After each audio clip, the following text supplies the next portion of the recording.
ಕಾವ್ಯ stories YouTube ಚಾನಲ್ಗೆ ಸ್ವಾಗತ. ರಾಧಾಕೃಷ್ಣ ಕಲ್ಯಾಣ ಸಂಚಿಕೆ 2. ಸರಿ ಸರ್, ನೀವು ಹೇಗೆ ಹೇಳ್ತೀರೋ ಹಾಗೆ ವಿಲ್ ಬರಿತೀನಿ ಸರ್. ಆದರೆ ನಾಳೆ ನಿಮ್ಮ ಮಕ್ಕಳು ಬಂದು ಜಗಳ ಮಾಡಿದ್ರೆ? ಆನಂದ್ ಕೇಳಿದಾಗ, ಅವರು ಯಾವತ್ತೂ ನನ್ನ ಹತ್ರ ಬರಲ್ಲ, ಯಾವತ್ತೂ ಈ ಮನೆಗೆ ಕಾಲಿಡಲ್ಲ ಅಂತ ಹೇಳಿದ್ದಾರೆ. ಅದಕ್ಕೆ ನನ್ನ ಆಸ್ತಿನ ನಾನು ಆಶ್ರಮಕ್ಕೆ ಕೊಡ್ತಾ ಇರೋದು.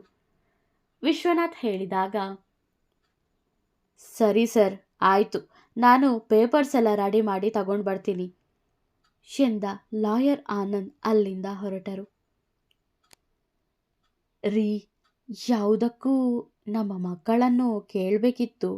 ಅವರು ಆಸ್ತಿಗೋಸ್ಕರ ತಾನೇ ದೂರ ಆಗಿದ್ದು. ಈಗ ನೀವು ಆಸ್ತಿನ ದಾನ ಮಾಡೋಕ್ಕೆ ಹೊರಟಿದ್ದೀರಿ ಅಂತ ಗೊತ್ತಾದರೆ ಕೋಪ ಮಾಡ್ಕೊಳ್ತಾರೆ. ಅವರಿಗೋಸ್ಕರ ಅಂತಾನೆ ಅಲ್ವಾ ನೀವು ಕಷ್ಟಪಟ್ಟು ದುಡಿದದ್ದು.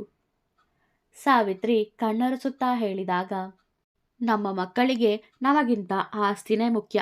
ಅವರು ಯಾವತ್ತೂ ನಾನು ಬೇಡ, ನಾನು ಸಂಪಾದನೆ ಮಾಡಿದ ಆಸ್ತಿನ ಪಾಲು ಮಾಡು ಅಂತ ಹೇಳಿದ್ರು ಆವತ್ತೇ ನನಗೆ ಅವರ ಮೇಲಿದ್ದ ಪ್ರೀತಿ ಕಡಿಮೆ ಆಗಿದೆ. ಮತ್ತೆ ಯಾವತ್ತೂ ಅದು ಹುಟ್ಟೋಕೆ ಸಾಧ್ಯ ಇಲ್ಲ. ಮತ್ತೆ ಅವರ ವಿಚಾರ ನನ್ನ ಮುಂದೆ ಎತ್ತಬೇಡ ಸವಿ ಎಂದು ವಿಶ್ವನಾಥ್ ಅಲ್ಲಿಂದ ತಮ್ಮ ಕೋಣೆಗೆ ಹೋದರು. ಅಳುತ್ತಾ ಸಾವಿತ್ರಿ ಅಡುಗೆ ಕೋಣೆಗೆ ಹೋದರು. ಹಾಕಿಕೊಳ್ಳಲು ಶರ್ಟ್ ಹಾಗೂ ಪ್ಯಾಂಟ್ ತೆಗೆದುಕೊಂಡು ಆಫೀಸಿಗೆ ಹೋದ ಕೃಷ್ಣ. ಆದರೆ ಅದಾಗಲೇ ಅಲ್ಲಿಗೆ ಮಹೇಂದ್ರ ಆಫೀಸ್ ತಲುಪಿ ರಾಜಶೇಖರ್ ಜೊತೆಗೆ ಮಾತಾಡುತ್ತಿದ್ದರು. ಏಕೆ ಸರ್, ನಿಮ್ಮಪ್ಪ ಬಂದಿದ್ದಾರೆ? ರಾಜಶೇಖರ್ PA ರವೀಶ್ ಹೇಳಿದಾಗ, ಅರ್ಜುನ್ ಕೃಷ್ಣನನ್ನು ಶಾರ್ಟ್ ಆಗಿ ಏಕೆ ಎಂದೇ ಕರೆಯುತ್ತಾರೆ. ಏನು, ನಮ್ಮಪ್ಪ ಆಲ್ರೆಡಿ ಬಂದಿದ್ದಾರಾ? ಅವರು ಯಾಕೆ ಬಂದರು ಇಲ್ಲಿಗೆ? ಕೃಷ್ಣ ಹೇಳಬೇಕಾದರೆ, ನಾನೇ ಫಿಟ್ಟಿಂಗ್ ಇಟ್ಟಿದ್ದು ಕಣೋ ಎಂದಳು ಅನುರಾಧ. ಅವಳತ್ತ ತಿರುಗಿದವ, ಲೇ ರಾಕ್ಷಸಿ, ಏನೇ ಫಿಟ್ಟಿಂಗ್ ಇಟ್ಟೆ? ಕೃಷ್ಣ ಕೇಳಿದಾಗ, ಹೇಯ್, ನಾನು ರಾಧಾ ಕಣೋ, ರಾಕ್ಷಸಿ ಅಲ್ಲ. ನನ್ನ ಮತ್ತೆ ರಾಕ್ಷಸಿ ಅಂದರೆ ಚೆನ್ನಾಗಿರಲ್ಲ ನೋಡು. ನೀನು ಮಳೆಯಲ್ಲಿ ನೆನಿತಾ ಐಸ್ ಕ್ರೀಮ್ ತಿಂತಾ ಇದ್ದೆ ಅಂದೆ ಅಷ್ಟೇ ಕಣೋ. ಕೋಪದ ಜೊತೆಗೆ ನುಲಿಯುತ್ತಾ ರಾಧಾ ಹೇಳಿದಾಗ, ನಿನಗೆ ಸರಿಯಾಗಿ ಹೆಸರಿಟ್ಟಿದ್ದೀನಿ ನಾನು. ರಾಧಾ ಅಲ್ಲ, ನನ್ನ ಪಾಲಿನ ರಾಕ್ಷಸಿ, ಹಳದವಳೆ. ನಮ್ಮಪ್ಪ ಏನಾದರೂ ನನ್ನ ಮೇಲೆ ಕೋಪ ತೋರಿಸ್ಕೊಳ್ಬೇಕು, ಆಮೇಲಿದೆ ನಿಂಗೆ. ಕೃಷ್ಣ ಹೇಳಿದಾಗ, ಸರ್, ನಿಮ್ಮನ್ನು ರಾಜಶೇಖರ್ ಸರ್ ಕರೀತಾ ಇದ್ದಾರೆ ಎಂದ ರವೀಶ್. ಹೋಗು ಹೋಗು ಕಳ್ಳ ಕೃಷ್ಣ, ಬಿಡಿಸ್ತಾರೆ ನಿಮ್ಮಪ್ಪ ನಿನ್ನ ಗ್ರಹಚಾರ. ರಾಧಾ ಮಾತಿಗೆ ಮುಖ ತಿರುಗಿಸಿ ಹೋಗುತ್ತಿದ್ದ ಕೃಷ್ಣ ಅಲ್ಲಿಗೆ ಬಂದರು ರಾಜಶೇಖರ್ ಹಾಗೂ ಮಹೇಂದ್ರ. ಡ್ಯಾಡಿ ಎನ್ನುತ್ತಾ ರಾಗ ಎಳೆದ ಕೃಷ್ಣ. ಏನೋ ಡ್ಯಾಡಿ, ಎಷ್ಟೊತ್ತಿಗೆ ಆಫೀಸಿಗೆ ಬರೋದು? ಎಲ್ಲರ ಮುಂದೆ ಕೇಳಿದ್ದರು ಮಹೇಂದ್ರ. ಡ್ಯಾಡಿ ಬರ್ತಾ ಇರಬೇಕಾದ್ರೆ ಕಾರ್ ಕೆಟ್ಟೋಯ್ತು, ರಿಪೇರಿ ಕೃಷ್ಣ ಹೇಳುತ್ತಿರಬೇಕಾದರೆ, ಸಾಕು ಮುಚ್ಚೋ ಬಾಯ್, ಮಳೆಯಲ್ಲಿ ನೆನಿತಾ ಐಸ್ ಕ್ರೀಮ್ ತಿಂತಾ ಇದ್ಯಂತೆ, ಈಗ ಸುಳ್ಳು ಹೇಳ್ತಾ ಇದ್ಯಾ? ಮನೆಯಿಂದ ಹಾಕೊಂಡು ಬಂದ ಬಟ್ಟೆ ಯಾವುದೋ, ಈಗ ಹಾಕಿರೋ ಬಟ್ಟೆ ಯಾವುದು? ಆ ಬಟ್ಟೆ ಎಲ್ಲೋ? ಕೂಗಾಡುತ್ತಾ ಕೇಳಿದಾಗ ಆಫೀಸ್ನಲ್ಲಿದ್ದ ಎಲ್ಲರೂ ಅವನನ್ನು ನೋಡಿ ನಗುತ್ತಿದ್ದರು. ಕೃಷ್ಣನ ಕ್ರಶ್ ವಂದನಾ ಕೂಡ ಅವನನ್ನು ನೋಡುತ್ತಾ ಕಿಸಿಯುತ್ತಿದ್ದಳು. ಛೇ, ಈ ರಾಕ್ಷಸಿ ಇಟ್ಟ ಫಿಟ್ಟಿಂಗ್ನಿಂದ ನನ್ನ ಮರ್ಯಾದೆ ಹೋಗ್ತಾ ಇದೆ ಮನಸ್ಸಲ್ಲೇ ಹೇಳಿಕೊಂಡವ ರಾಧನನ್ನು ದುರುಗುಟ್ಟಿ ನೋಡಿದ. ಹಂಗೆ ಆಗಬೇಕು ನಿಂಗೆ, ಸನ್ನೆ ಮಾಡಿ ಹೇಳುತ್ತಿದ್ದಳು ರಾಧಾ. ಮನೆಗೆ ಬಾ, ಇದೇ ನಿಂಗೆ ಎನ್ನುತ್ತಾ ಮಹೇಂದ್ರ ಅಲ್ಲಿಂದ ಹೋದರು. ಅಲ್ಲ ಅಜ್ಜು, ಮನೆಯಿಂದ ಕರೆಕ್ಟಾಗಿ ಆಫೀಸ್ಗೆ ಬರಬೇಕು ಅಂತ ಗೊತ್ತಾಗಲ್ವಾ? ಅದ್ಯಾಕೆ ಮಳೆಯಲ್ಲಿ ನೆನೆಯೋಕೆ ಹೋದೆ? ರಾಜಶೇಖರ್ ಕೇಳಿದಾಗ, ಇವಳೊಬ್ಳು ಬಂದು ಇವನ ಹತ್ರ ಫಿಟ್ಟಿಂಗ್ ಇಡೋಕೆ, ಇವನು ನಮ್ಮಪ್ಪನ ಹತ್ರ ಫಿಟ್ಟಿಂಗ್ ಇಡೋಕೆ ಸರಿಯಾಗಿದ್ದಾರೆ ಇಬ್ರು, ನನ್ನ ಆ ಜನ್ಮ ಶತ್ರುಗಳು ಗೊಣಗಿದ ಕೃಷ್ಣ.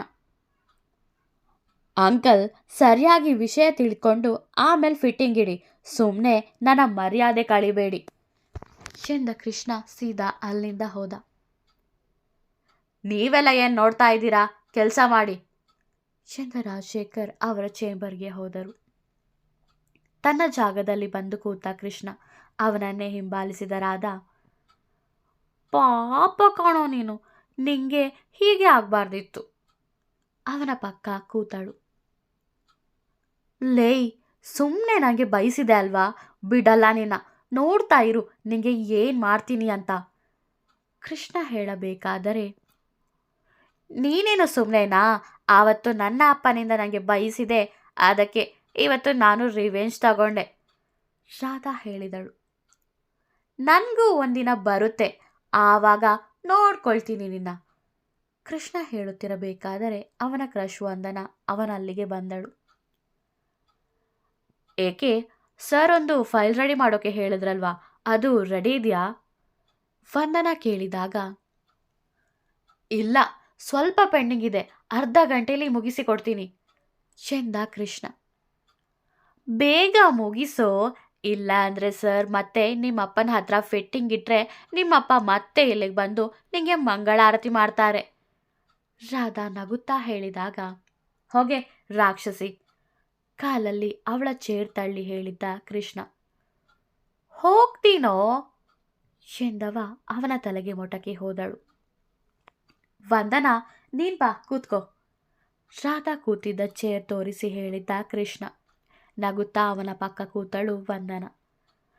ಕೆಲಸ ಮಾಡುತ್ತಿದ್ದ ಕೃಷ್ಣ ಬಳಿ, ನೀನು ರಾಧಾ ಲವ್ ಮಾಡ್ತಾ ಇದ್ದೀರಾ? ವಂದನ ಕೇಳಿದಾಗ, ಚಿಚಿ, ನೀನು ಹೋಗಿ ಹೋಗಿ ಆ ರಾಕ್ಷಸಿ ನನ್ನ ಲವ್ವರ ಅಂತ ಕೇಳ್ತಾ ಇದೆಯಲ್ಲ, ಏನು ಹೇಳಲಿ ನಾನು? ಕೃಷ್ಣ ಹೇಳಿದ. ಇಬ್ರು ಯಾವಾಗಲೂ ಕಿತ್ತಾಡಿಕೊಂಡೇ ಇರ್ತೀರಲ್ವಾ, ಅದಕ್ಕೆ ಕೇಳಿದೆ, ಜೊತೆಗೆ ಅತ್ತೆ ಮಕ್ಕಳು ಬೇರೆ. ವಂದನ ಹೇಳಿದಾಗ, ವಂದನ, ನನ್ನ ಹೃದಯದಲ್ಲಿ ನಿನಗೆ ಮಾತ್ರ ಜಾಗ ಇಟ್ಟಿರೋದು, ಬೇರೆ ಯಾರಿಗೂ ಆ ಜಾಗ ಕೊಡಲ್ಲ. ಆದಷ್ಟು ಬೇಗ ನನ್ನ ಮನಸ್ಸಲ್ಲಿರೋ ಪ್ರೀತಿನೆಲ್ಲ ನಿನಗೆ ಹೇಳ್ತೀನಿ. ಮನಸ್ಸಲ್ಲೇ ಹೇಳಿದ್ದ ಕೃಷ್ಣ. ಏಕೆ, ಏನು ಯೋಚನೆ ಮಾಡ್ತಾ ಇದೆಯಾ? ಬೇಗ ಫೈಲ್ ರೆಡಿ ಮಾಡು, ಇಲ್ಲ ಅಂದರೆ ಸರ್ ಮತ್ತೆ ನಿನಗೆ ಕ್ಲಾಸ್ ತಗೊಳ್ತಾರೆ. ವಂದನ ಮಾತಿಗೆ, ಹೋ, ನೀನು ನನಗೆ ಬ್ಲ್ಯಾಕ್ ಮೇಲ್ ಮಾಡೋಕ್ಕೆ ಶುರು ಮಾಡ್ಕೊಂಡ್ಯಾ? ಕೃಷ್ಣ ಹೇಳಿದಾಗ ನಕ್ಕಳು ವಂದನ. ಸುಮ್ಮನೆ ಯಾಕೆ ಅವನ ಜೊತೆಗೆ ಜಗಳ ಮಾಡೋಕೆ ಹೋಗ್ತೀಯಾ? ಅವನ ಜೊತೆ ಜಗಳ ಮಾಡೋಕೆ ಹೋಗ್ತೀಯಾ? ಪಾಪ ಅವನು. ರಾಧಾ ಸ್ನೇಹಿತೆ ಸುಷ್ಮಾ ಹೇಳಿದಾಗ, ಚಾಕ್ಲೇಟ್ ಬಾಯ್ ಅವನು, ನೋಡಿದ್ರೆ ಮುದ್ದು ಮಾಡಬೇಕು ಅಂತ ಅನಿಸುತ್ತೆ, ಸುಮ್ಮನೆ ಫಿಟ್ಟಿಂಗ್ ಇಟ್ಟು ಬಯಸ್ತಾಳೆ. ಮತ್ತೊಬ್ಬ ಗೆಳತಿ ನಿಶಾ ಹೇಳಿದಳು. ಸುಷ್ಮಾ, ನಿಶಾ, ಸಾಕು ನಿಮ್ಮ ಹಿತವಚನ, ಸುಮ್ಮನೆ ಹೋಗಿ ಕೆಲಸ ಮಾಡಿ. ಅವನನ್ನು ನನ್ನ ಮುಂದೆ ಹೊಗಳಬೇಡಿ, ನನ್ನ ಬ್ಯೂಟಿ ಮುಂದೆ ಅವನು ಡಮ್ಮಿ.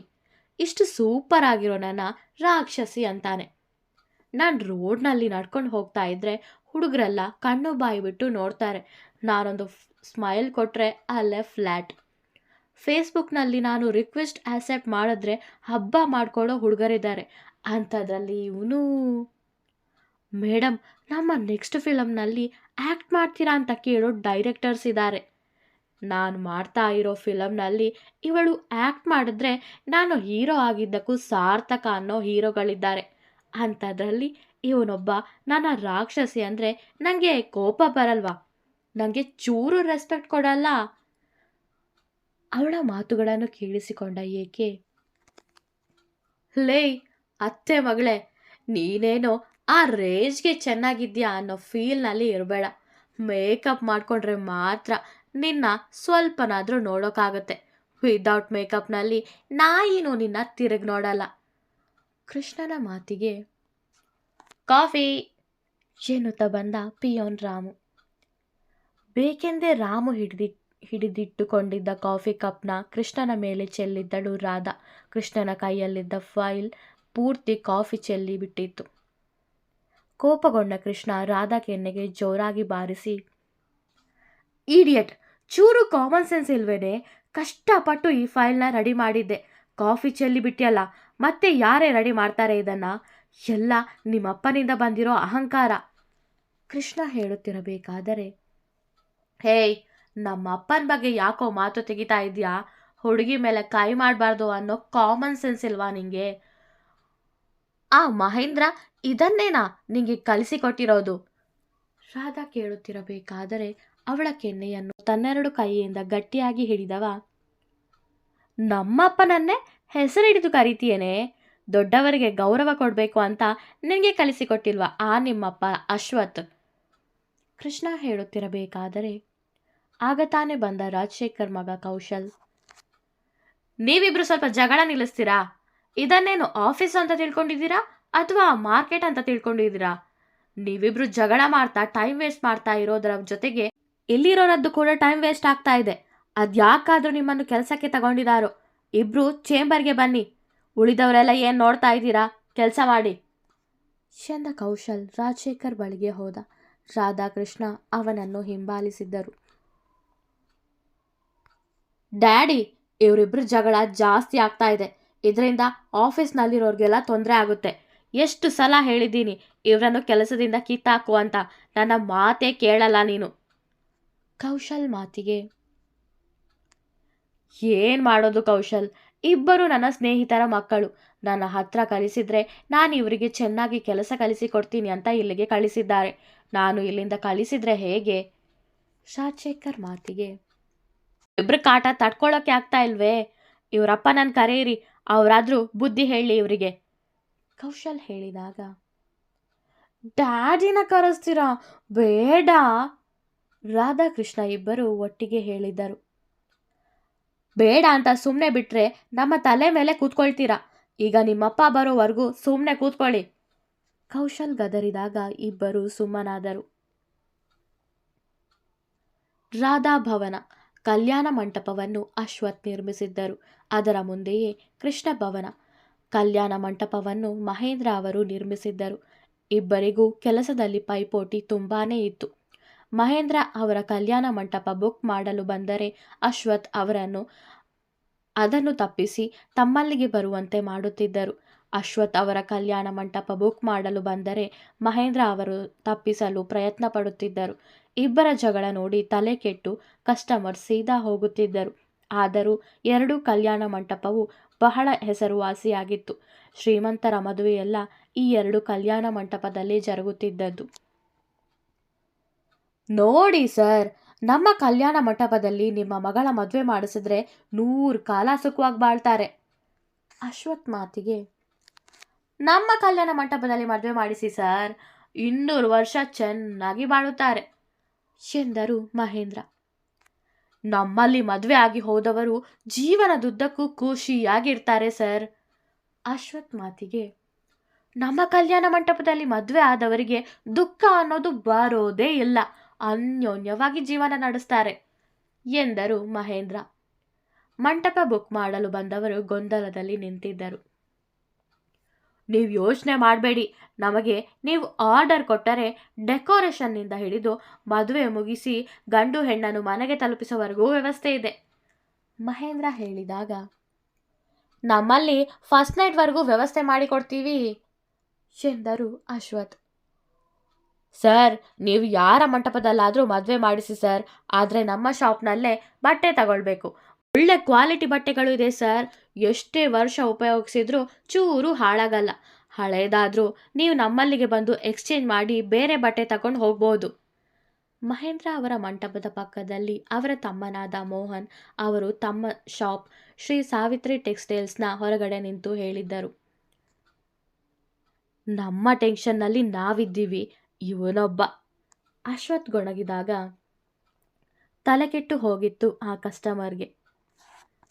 ನನಗೆ ನಿಮ್ಮಿಬ್ಬರ ಹಾಲ್ ಕೂಡ ಬೇಡ, ನಾನು ಬೇರೆ ಹಾಲ್ ನೋಡ್ಕೊಳ್ತೀನಿ ಎಂದು ಸೀದಾ ಅಲ್ಲಿಂದ ಹೋದರು. ಸರ್ ಸರ್ ಎಂದು ಇಬ್ಬರೂ ಕರೆದರೂ ತಿರುಗಿಯೂ ನೋಡದೆ ಅಲ್ಲಿಂದ ಹೋದರು. ಒಳ್ಳೆ ಪಾರ್ಟಿ, ಚೆನ್ನಾಗಿ ದುಡ್ಡು ಕೀಳ್ಬೋದಿತ್ತು, ಹಾಳಾದವನಿಂದ ಕೈ ತಪ್ಪಿ ಹೋಯ್ತು. ಅಶ್ವಥ್ ಮಾತಿಗೆ ನೀನು ಸುಮ್ಮನೆ ಇರ್ಬೋದಿತ್ತಲ್ಲ, ನಂಗಾದ್ರೂ ಸಿಕ್ತಿತ್ತು ಆರ್ಡರು ಮಹೇಂದ್ರ ಹೇಳಿದಾಗ, ನಂಗೆ ಸಿಗದ್ದು ನಿಂಗೂ ಸಿಗಬಾರ್ದು ಅಶ್ವಥ್ ಕೋಪದಲ್ಲಿ ಹೇಳಿದಾಗ, ಮತ್ತೆ ನಿನಗೆ ಸಿಗೋಕೆ ನಾನು ಬಿಡ್ತೀನಾ? ನನಗೆ ಸಿಗದ್ದು ನಿಂಗೂ ಸಿಗಬಾರ್ದು ಕೋಪದಲ್ಲಿ ಹೇಳಿದ್ದರು ಮಹೇಂದ್ರ. ನನಗೆ ಸಿಗದೇ ಇದ್ದಿದ್ದು ನಿಮಗೂ ಸಿಗಬಾರ್ದು. ನನಗಿಂತ ಜಾಸ್ತಿ ದುಡ್ಡು ಮಾಡೋಕ್ಕೆ ಬಂದರೆ ನಾನು ಬಿಡಲ್ಲ ನಿಮ್ಮನ್ನು ಮೋಹನ್ ಹೇಳುತ್ತಿರಬೇಕಾದರೆ ಮಹೇಂದ್ರ ಅವರ ಫೋನ್ ರಿಂಗ್ ಆಗಿತ್ತು.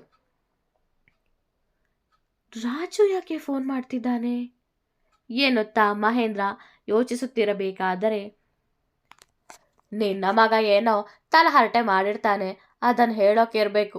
ತಂದೆಗೆ ತಕ್ಕ ಮಗ ಅಶ್ವಥ್ ಹೇಳಿದರು. ಅಲ್ಲಿ ನನ್ನ ಮಗನ ನೆಮ್ಮದಿಯಾಗಿರೋಕೆ ನಿನ್ನ ಮಗಳು ಬಿಡಬೇಕಲ್ಲ ಎನ್ನುತ್ತಾ ಕರೆ ಸ್ವೀಕರಿಸಿದ್ದರು ಮಹೇಂದ್ರ. ಸ್ವಲ್ಪ ಆಫೀಸಿಗೆ ಬರ್ತೀಯಾ ರಾಜಶೇಖರ್ ಕೇಳಿದಾಗ ಯಾಕೆ ಏನಾಯ್ತು ಕೇಳಿದ್ದರು ಮಹೇಂದ್ರ. ರಾಧಾಕೃಷ್ಣಗೆ ಜಗಳ ಆಯ್ತು. ನನ್ನ ಮಗ ಕೋಪ ಮಾಡ್ಕೊಂಡಿದ್ದಾನೆ, ಕೆಲಸದಿಂದ ತೆಗಿಬೇಕು ಅಂತ ಹೇಳ್ತಾ ಇದ್ದಾನೆ ರಾಜಶೇಖರ್ ಹೇಳಿದಾಗ ಅನ್ಕೊಂಡೆ ಈ ಜಗಳಗಂಟರ ಫ್ಯಾಮಿಲಿ ನಮ್ಮನ್ನು ನೆಮ್ಮದಿಯಾಗಿರೋಕೆ ಬಿಡೋದಿಲ್ಲ ಅಂತ. ತಂದೆಗೆ ತಕ್ಕ ಮಗಳು. ಇರು ಬಂದೆ, ಅವರಪ್ಪನನ್ನು ಕರ್ಕೊಂಡೇ ಬರ್ತೀನಿ ಎಂದ ಮಹೇಂದ್ರ ಕರೆ ತುಂಡರಿಸಿ ಅಶ್ವಥ್ ಬಳಿ ಲೋ, ನೀನು ನಿನ್ನ ಮಗಳು ಒಂದೇ ನಮ್ಮ ಮನೆಯವರಿಗೆ ಕಾಟ ಕೊಡ್ತಾನೆ ಇರ್ತೀರ. ಇಲ್ಲಿ ನೀನು ನನ್ನ ಬಿಸ್ನೆಸ್ಗೆ ಅಡ್ಡ ಬರ್ತೀಯಾ, ಅಲ್ಲಿ ನಿನ್ನ ಮಗಳು ನನ್ನ ಮಗನ ಕೆಲಸಕ್ಕೆ ತೊಂದರೆ ಕೊಡ್ತಾಳೆ. ಆ ಕೌಶಲ್ ಅವರಿಬ್ಬರನ್ನು ಕೆಲಸದಿಂದ ತೆಗಿಬೇಕು ಅಂತ ಹೇಳ್ತಾ ಇದ್ದಾನಂತೆ. ನನ್ನ ಮಗನ ಕೆಲಸ ಏನಾದರೂ ಹೋಗಬೇಕು, ಸುಮ್ಮನೆ ಬಿಡಲ್ಲ ನಿನ್ನ. ರಾಜು ನಿನ್ನೂ ಕರಿತಾ ಇದ್ದಾನೆ ಎನ್ನುತ್ತಾ ಮಹೇಂದ್ರ ಕಾರು ಹತ್ತಿ ಅಲ್ಲಿಂದ ಹೊರಟರು. ಅಶ್ವಥ್ ತಮ್ಮ ಕಾರು ಹತ್ತಿ ಹೊರಟರು. ಊರಿಗಿಲ್ದಿರೋ ಇಬ್ರಿಬ್ರು ಮಕ್ಕಳು ಯಾವಾಗಲೂ ಕಿತ್ತಾಡ್ಕೊಂಡೇ ಇರ್ತಾರೆ. ಮೋಹನ್ ಗೊಣಗುತ್ತಿರಬೇಕಾದರೆ ರೀ ಅಲ್ಲೇನ್ರಿ ಮಾಡ್ತಾ ಇದ್ದೀರಾ, ಇಲ್ಲಿ ತುಂಬ ಜನ ಕಸ್ಟಮರ್ಸ್ ಇದ್ದಾರೆ, ಸ್ವಲ್ಪ ನೋಡಿ.